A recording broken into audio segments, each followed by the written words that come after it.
Solo levelling के बिल्कुल नए एपिसोड पर आप सभी का स्वागत है। तो आज हम लोग बात करने वाले हैं Solo Leveling season 2 episode number 16 के बारे में। तो पिछले एपिसोड में हमने देखा फाइनली जाकर जिन्हों ने डेमन किंग को मार गिराया था और इसके बाद जिन्हों सारे जरूरी मटेरियल को मिला के एलिक्सर ऑफ लाइफ को बनाता है, जिसकी मदद से जिन्हों की माँ बिल्कुल सही सलामत हो जाती है। दूसरी तरफ चेयरमैन को आने वाले जेजू आइलैंड के रेड को लेकर बहुत ही ज्यादा चिंता में थे। इसके बाद चेयरमैन को जिन्हों को हंटर एसोसिएशन में बुलाते हैं और वहाँ पर चेयरमैन को जेजू आइलैंड के रेड के बारे में जिन्हों का मदद मांगते हैं और आखिर में हमें सारे जापानीज हंटर से मिलवाया जाता जो इस रेड में हिस्सा लेने वाले थे। सबसे पहला बंदा था इजावा इप्पे, दूसरी थी इशिडा मारी, तीसरा था तानाका केंजो, चौथा था होशिनो मिनोरू, पांचवा बंदा था कुमामोटो आत्सुशी, छठी थी तावता कानाए, 7 नंबर पे जो बंदा था उसका नाम था फुजिशिमा तात्सुमी, 8वें नंबर पे था के और 9वें नंबर पे थी शिमुजू आकारी और आखिर में था जापान का ग्रेटेस्ट हंटर गोतो ryuji।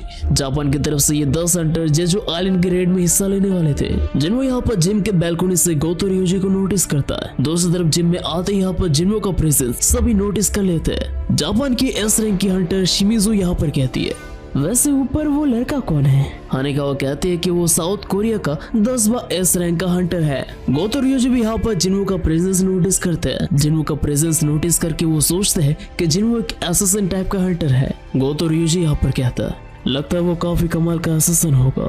लेकिन यहाँ पर हानेकावा कहती है, लेकिन सर वो एक मेज टाइप का हंटर है। ये बात सुनकर यहाँ पर गोतो ryuji बहुत ही ज्यादा हैरान हो जाता है। हानेकावा ये भी कहती है कि ये ऑफिशियली कंफर्म हो चुका है, लेकिन इसके बावजूद भी यहाँ पर गोतो ryuji को सही से विश्वास नहीं होता। जिन्हों को यहाँ पर देखकर कोरिया का एस रैंक का हंटर लिम ताइगो कहता है, अरे वो तो हंटर संग जिन्हों है ना, जिसने मेंसुंग का डेब्यू खराब कर दिया था। जिन्हों के आते ही चाइन भी समझ जाती है कि हवा के प्रेशर में बदलाव आ चुका है। दूसरी तरफ जापान की एस रैंक की हंटर इशिडा के से पूछती है, वैसे के वहाँ पर वो लड़का कोरिया का 10वां एस रैंक का हंटर है ना?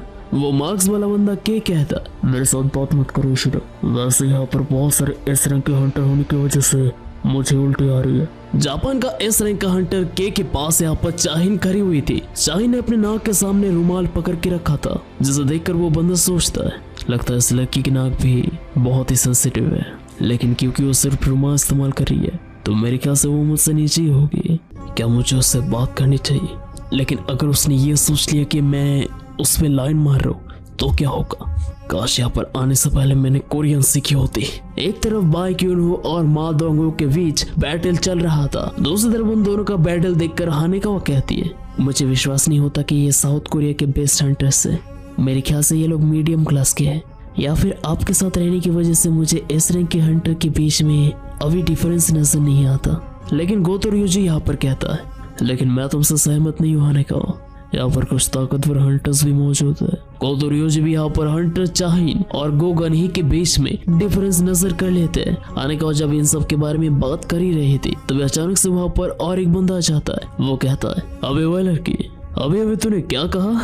साउथ कोरिया के हंटर सारे तुझे मीडिया को लगता है? वैसे तुझे क्या लगा था मुझे जापानीज समझ नहीं आएगा और तू जो मर्जी वो बोलेगी? मैंने अपने स्कूल में सेकेंड लैंग्वेज जापानीज को चुना था। हानेकावा यहाँ पर पूछती है, क्या मैं जान सकती हूँ कि आप कौन है? पीछे से यहाँ पर उस बंदे का असिस्टेंट कहता है, ये यहाँ के नाइट्स गिल्ड के लीडर है और इनका नाम है पार्क जोंगसू। पार्क जोंगसू एक ए रैंक का हंटर था। नाइट्स गिल्ड ज्यादातर ए रैंक के हंटर्स को रिक्रूट करते हैं। लेकिन यहाँ पर हानेकावा कहती है, मुझे माफ कीजिएगा लेकिन मैंने इस नाम से किसी के बारे में पहले कभी नहीं सुना।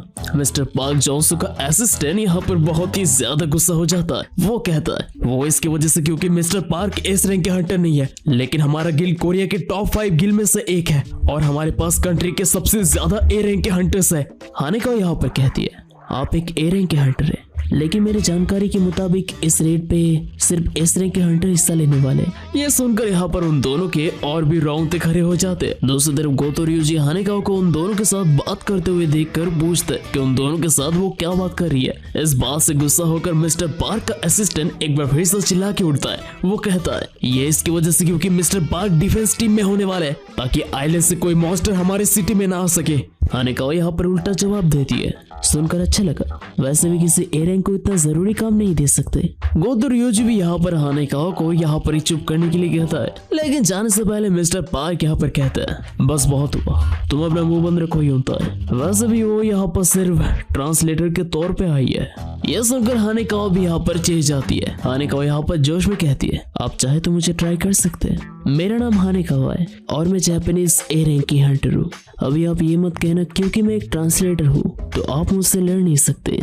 मिस्टर पार्क यहाँ पर कहता है, मैं लड़कियों के मुंह नहीं पड़ता। लेकिन जैसे मिस्टर पार्क जा ही रहे थे, हानेकावा एक बार फिर से कहती है, क्या आप एक नॉन कॉम्बेटेंट है? उन दोनों के बीच यहाँ पर गर्मा गर्मी शुरू हो जाता है। दूसरी तरफ वो बस चोई जोगिन और जिनवो इन सब का मजा ले रहे थे। मिस्टर पार्क डुएल के लिए राजी हो जाते हैं। इस डुएल का एक ही रूल था, जो सबसे पहले ओपोनेंट के रिस्ट को टच करेगा वही विनर कहलाएगा। हानेकावा यहाँ पर मनी मन सोचने लगते कि वो सीधे जाकर मिस्टर पार्क को पंच नहीं कर सकती, क्योंकि इससे मिस्टर पार्क को चांस मिल जाएगा हानेकावा के रिस्ट को टच करने का।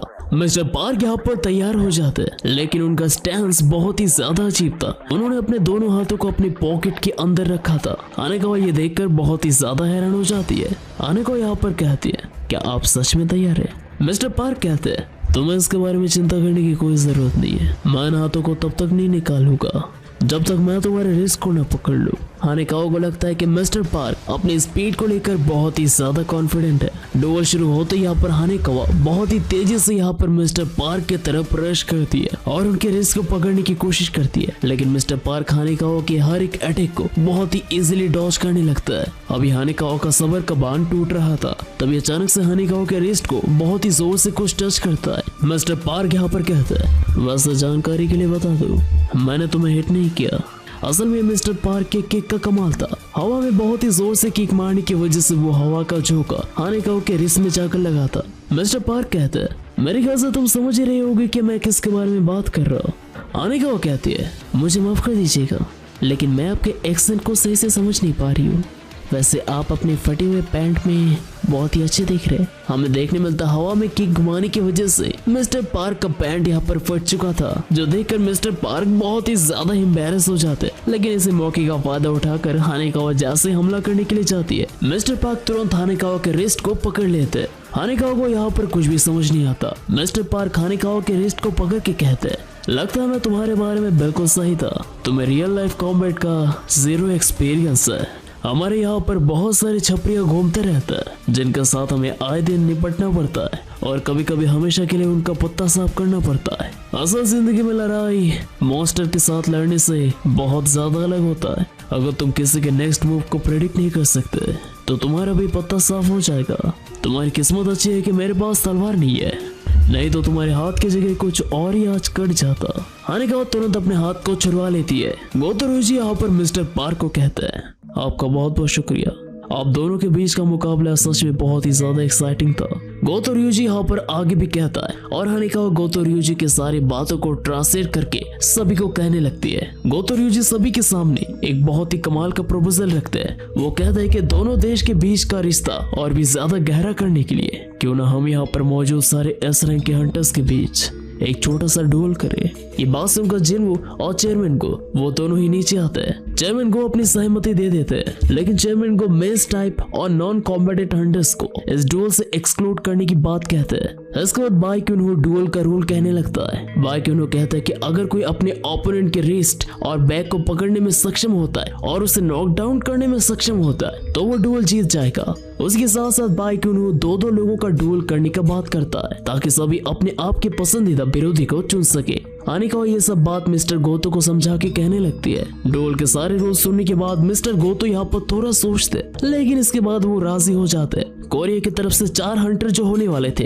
वो थे बाई क्यूनहो, मा दोंगुक, चाइन और लिम ताइक्यू, और जापान की तरफ से आने वाले थे तानाका केंजो, होशिनो मिनोरू, कुमामोतो आत्सुशी और तावाता कानाए। इस डुएल में गोतो रियोजी को हिस्सा ना लेते हुए देखकर जिन्हो काफी ज्यादा हैरान हो जाता है, लेकिन जिन्हो समझ जाता है कि आखिरकार गोतो रियोजी क्या चाहता है। गोतो रियोजी असल में ये देखना चाहता था कि कोरिया के एस रैंक के हंटर्स कितना ज्यादा ताकतवर है। डुएल से पहले जापानीज हंटर केंजो तानाका वो अपनी मनी में सोचता है, मा दोंगुक और बाई क्यूनहो को पहले लड़ते हुए देखकर अभी मुझे उनका फाइटिंग स्टाइल अच्छी तरीके से याद आ चुका है, लेकिन देखकर ऐसा लग रहा था कि बाई क्यूनहो अपने एबिलिटीज को छिपाना चाहता है। एक तरफ जब जापानीज हंटर अपने ख्यालों में खोए हुए थे, दूसरी तरफ कनाए तावाता वो मनीमन चाहिन को अपना ओपोनेंट मान लेती है। सभी हंटर्स तैयार हो जाते हैं और उन सभी के बीच डुएल शुरू हो जाता है। मा दोंगुक अपने एबिलिटी की मदद से अपने बॉडी के साइज को बड़ा कर सकता था। कोरियन हंटर मा दोंगुक और जापानीज हंटर केंजो तावाता वो दोनों एक दूसरे के साथ भिड़ जाते हैं। कोरियन हंटर लिम ताइग्यो का मुकाबला था जापानीज हंटर मिनोरू होशिनो के साथ। मिनोरू होशिनो बहुत ही तेजी से लिम ताइग्यो की तरफ बढ़ने लगता है। लिम ताइग्यो यहाँ पर मुश्किल में आ जाता है। वो सोचने लगता है क्या मिनोरू का हथियार उसका स्पीड है या फिर कुछ और। लिम ताइग्यो क्लोज कॉम्बैट में कमजोर था, तो इसलिए वो मिनोरू से दूरी बनाने की कोशिश करता है। लिम ताइग्यो थोड़ा सा पीछे हटता है और इसके बाद मैजिक एरोस की मदद से मिनोरू के ऊपर हमला करता है। मिनोरू बहुत ही क्लोजली इस हमले को डॉज करता है। लिम ताइग्यो का मैजिक एरो बाकी जापानीज हंटर के लिए भी बहुत ही ज्यादा मुश्किल पैदा कर रहा था। बाकी 3 जापानीज हंटर भी लिम ताइग्यो के इस मैजिक एरो को बेयरली डॉज करते हैं। डुएल के स्टार्टिंग से जिम का हालत देखकर चेमिनगो बहुत ही ज्यादा हैरान हो जाते हैं। यह gym high quality essence stone से बनाया गया था, जो नॉर्मल और एवरेज हंटर्स के लिए तोड़ना बहुत ही ज्यादा मुश्किल है। लेकिन यहाँ पर डुएल हो रहा था एस रैंक हंटर्स के बीच में, जिसकी वजह से जिम का हालत चंद सेकंडों में पूरी तरीके से बदल चुका था। चेमिन को ये सब कुछ कह तो रहे थे, लेकिन वो अंदर ही अंदर आने वाले जेजू आयरन के रेड को लेकर बहुत ही ज्यादा चिंतित थे। उन्हें सोचकर बहुत ही ज्यादा अफसोस हो रहा था कि आने वाले इस जेजू आइलैंड के रेड में ये यंगेस्ट रैंक के हंटर्स हिस्सा लेने वाले थे। इसके बाद हमें बाइक्यूनो के पास ले जाया जाता। बाइक्यूनो का सामना था आसुशी कुमामोतो से। बाइक्यूनो अपने बीस्ट वाले फॉर्म पे आ चुका था। बाइक्यूनो अच्छी तरीके से जानता था कि उन लोगों का सामना इस दुनिया के बेहतरीन एस रैंक के हंटर्स के साथ है, तो इसलिए वो लोग बिल्कुल भी आसानी नहीं रख सकते और अगर जरूरत पड़े तो उन्हें उनके हाथ और पैरों को भी तोड़ना पड़ सकता है। दूसरी तरफ जापानीज हंटर कुमामोतो बाइक्यूनो की तरफ देखकर रियलाइज करता है कि बाइक्यूनो की बॉडी से ऐसे ही बहुत सारे मैना लीक हो रहे थे, जिसका मतलब बाइक्यूनो खुद ही अपने एनर्जी को नष्ट कर रहा था। लेकिन कुमामोतो समझ जाता है कि असल में बाइक्यूनो उसे ललचाने की कोशिश कर रहा है। कुमामोतो अचानक से बाइक्यूनो के बिल्कुल पीछे आ जाता है, जो देखकर बाइक्यूनो बहुत ही ज्यादा हैरान हो जाता है। लेकिन एन मौके पे बाइक्यूनो भी कुमामोतो को नोटिस कर लेता है, लेकिन कुमामोतो को फिर से बाइक्यूनो के हमले से बच के बिल्कुल बाइक्यूनो के सामने आ जाता है। लेकिन बाइक्यूनो कुमामोतो से आने वाले किलिंग इंटेंट को सेंस कर लेता है, लेकिन बाइक्यूनो को समझ नहीं आता कि उसके पास मौका होने के बावजूद भी कुमामोतो ने बाइक्यूनो के ऊपर हमला क्यों नहीं किया। इसके बाद हमें कुमामोतो के पास ले जाया जाता है। हमें देखने मिलता है कुमामोतो राहत का सांस ले रहा था। कुमामोतो अपने मन मन कहता है, एक बार फिर से मैं बीच में रुक गया, शायद मैं सच में एक हंटर बनने के लायक नहीं हूँ। बाइक्यूनो मनी मन कुमामोतो के बारे में सोचने लगता है। मेरे ख्याल से उसका नाम कुमामोतो था। मैं आसानी से कह सकता हूँ कि वो बहुत ही चालाक है, लेकिन मुझे यह समझ नहीं आ रहा कि वो बीच में रुका क्यों था। मेरे ख्याल से मैं ही गलत था कि मुझे लगा कि सिर्फ हीलर्स मैजिकल बेस के साथ लड़ना नहीं चाहते, या फिर कोतेरुजी सिर्फ ये देखना चाहता है कि कुमामोतो मॉन्स्टर्स के साथ लड़ सकता है या फिर नहीं। बाइक्यूनो यहाँ पर मन ही मन कहता है, अगर ऐसी बात है तो लगता है मुझे इसे अपनी असली ताकत दिखाना ही पड़ेगा। बाइक्यूनो के आंखों का कलर और उसके हाथों का कलर यहाँ पर चेंज होने लगता है। बाइक्यूनो का ये फॉर्म देखकर कुमामोतो बहुत ही ज्यादा डर जाता है, लेकिन बाइक्यूनो यहाँ पर पीछे नहीं हटता। बाइक्यूनो तेजी से जाके कुमामोतो के ऊपर हमला करते हुए कहता है, कितनी शर्म की बात है, तुम इस दुनिया के चुनिंदे एस रैंक के हंटर में से एक हो, लेकिन तुम एक कायर निकले। कुमामोतो जैसे तैसे करके बाइक्यूनो के हमले को डॉज करता है। दूसरी तरफ नाइट गिल्ड का लीडर पाक चोंगसू उन सभी एस रैंक के हंटर्स के बीच का डुएल देखकर बहुत ही ज्यादा शौक थे। वो अच्छी तरीके से समझ जाते कि एस रैंक हंटर्स के सामने वो कुछ भी नहीं है, लेकिन उनका असिस्टेंट मिस्टर पार्क को हौसला देने लगता है। बाइक्यूनो जब कुमामोतो के ऊपर हमला कर ही रहा था, तभी अचानक से बाइक्यूनो के पीछे से हमें एक बहुत ही जोर का धमाका देखने मिलता है। बाइक्यूनो जैसे पीछे मुड़ के देखता है, हमें देखने मिलता है मा दोंगुक हार चुका था और उसी के साथ साथ लिम ताइग्यो भी हार चुका था। बाकी दो कोरियन हंटर्स को हराने के बाद दोनों जापानीज हंटर अभी बाइक्यूनो के बिल्कुल सामने थे। बाइक्यूनो कहता है, लगता है चाहिन से आसान टारगेट अभी मैं हूँ, लेकिन लगता है तुम लोगों ने मुझे हल्के में ले लिया है। इसके बाद हमें चाहिन और जापानीज हंटर कानाई के डुएल की तरफ ले जाया जाता है। इस डुएल में चाहिन डोमिनेट कर रही थी। कानाई को चाहिन के एक भी मूव समझ नहीं आ रहे थे। वो अपने हाथों को तलवार की तरह इस्तेमाल कर रही थी और एक के बाद एक कानाई के ऊपर हमला करते जा रही थी। कोरिया में चाहिन का निकनेम है द डांसर। चाहिन को ये नाम इसलिए दिया गया था क्योंकि चाहिन के मूवमेंट्स बहुत ही ज्यादा स्मूथ थे और वो जिस तरीके से एक के बाद एक मैजिकल बीस्ट को मार गिराती है वो बहुत ही ज्यादा यूनिक होता है। ये नाम चाहिन के लिए बहुत ही शर्मनाक होने की वजह से चाहिन ने सभी को ये नाम यूज करने से बैन कर दिया है। काना यहाँ पर चाहिन के ऊपर हमला करने की कोशिश करती है और हमें एक बहुत ही जोर का हवा का झोंका देखने मिलता है और जब काना की नजर दूसरी तरफ था तभी चाहिन अचानक से काना के पीछे पहुंच जाती है और उसके पेट को टच कर देती है जिससे डुअल चाहिन बहुत ही आसानी से जीत जाती है। काना को हराने के बाद चाहिन तुरंत बाइक्यूनो की तरफ बढ़ने लगती है लेकिन तभी अचानक से कुमामोतो चाहिन के बिल्कुल पीछे आ जाता है। कुमामोतो सोचता है कि बाइक्यूनो को वो दोनों संभाल लेंगे लेकिन जैसे कुमामोतो चाहिन के ऊपर हमला करने जा ही रही थी चाहिन नोटिस कर लेती है और वो तुरंत पीछे मुड़ के अपने हाथों की मदद से कुमामोतो के बिल्कुल चेहरे पे बहुत ही जोर से बहुत ही तेजी से बहुत सारे बार करती है। चाहिन का हमला इतना ज्यादा तेज था कि किसी को कुछ भी सही से नहीं दिखता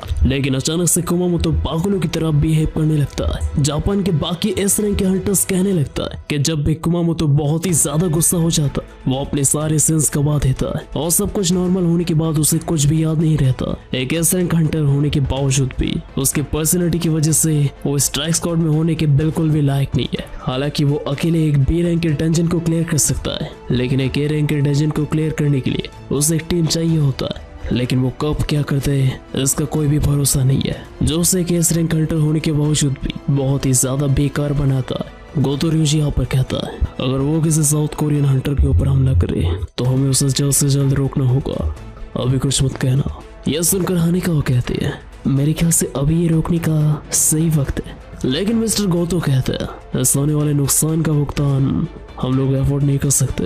कुमामोतो बहुत ही तेजी से चाहिन के चारों तरफ मंडराने लगता है। चाहिन को कुछ भी यहाँ पर सही से दिखाई नहीं देता लेकिन जैसे कुमामोतो चाहिन के ऊपर हमला करने जा ही रहा था तभी अचानक से जिन्वो उन दोनों के बीच में आ जाता है। जिन्वो कहता है ऐसे बीच में आने के लिए माफी चाहूंगा लेकिन मेरे ख्याल से ये डुअल थोड़ा ज्यादा सीरियस हो रहा था। जिन्वो के रोकने के बाद भी यहाँ पर कुमामोतो नहीं मानता। वो जिन्वो के ऊपर जैसे हमला करने की कोशिश करता है जिन्वो उसे जमीन पे ढकेल देता है और उसके दोनों हाथों को ब्लॉक करता है। दूसरी तरफ मिस्टर गोतो जिन्वो के मूवमेंट को देखकर बहुत ही ज्यादा हैरान हो जाता है। वो एक बार फिर से हानिकावा को पूछता है कि जिन्वो क्या सच में एक मेस टाइप का हंटर है। हानिकावा कहते हैं एसोसिएशन के इंफॉर्मेशन के हिसाब से संग जिन्वो एक मेस टाइप का हंटर है। इसके बाद जिन्वो चाहिन को कहता है मिस चाह क्यों ना आप इसे साउथ कोरिया की हार मान ले।